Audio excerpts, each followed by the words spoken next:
ఇక తన అరాచకాలు ప్రశ్నించిన వారిని పార్టీ నుండి సస్పెండ్ చేయాల్సిందే అంటూ పట్టుపట్టిన కొలికపూడి వారిపై చర్యలు తీసుకోకపోతే ఎమ్మెల్యే పదవికి రాజీనామా చేస్తా అంటూ బెదిరించారు కూడా. అయితే కొలికపూడి విషయం తెలుసుకున్న పార్టీ పెద్దలు 2 సార్లు షోకాజ్ నోటీస్ జారీ చేశారు.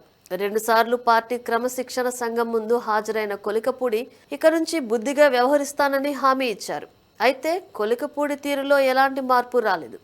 మళ్లీ అదే బుద్ధి చూపించారు. ఈసారి ఎంపీ కేసినేని చిన్నిపైనే అవినీతి ఆరోపణలు చేశారు. దీంతో ఈ వ్యవహారం పెద్ద దుమారం రేపింది. స్వయంగా రంగంలోకి దిగిన పార్టీ అధినేత చంద్రబాబు 2 నేతలతో తానే స్వయంగా మాట్లాడుతా అన్నారు. కానీ చంద్రబాబు మాత్రం మళ్లీ అదే క్రమశిక్షణ సంఘానికి కొలికపూడి బాధ్యతను అప్పగించారు. కొలికపూడికి 3వసారి క్రమశిక్షణ సంఘం నోటీసులు పంపింది.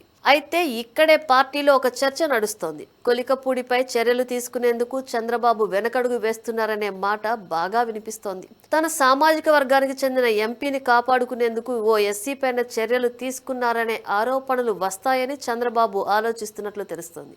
అందుకే ఈ వ్యవహారాన్ని చంద్రబాబు లైట్ తీసుకున్నారనే మాట వినిపిస్తోంది. ఈ విషయంలో ఏం చేయాలో తెలియకే చంద్రబాబు సైలెంట్ గా ఉన్నారని, అందుకే క్రమశిక్షణ సంఘం ద్వారా మీకిదే లాస్ట్ వార్నింగ్ అనే మాట చెప్పి బయటకు పంపిస్తారనే మాట ఇప్పుడు పొలిటికల్ సర్కిల్లో వినిపిస్తోంది.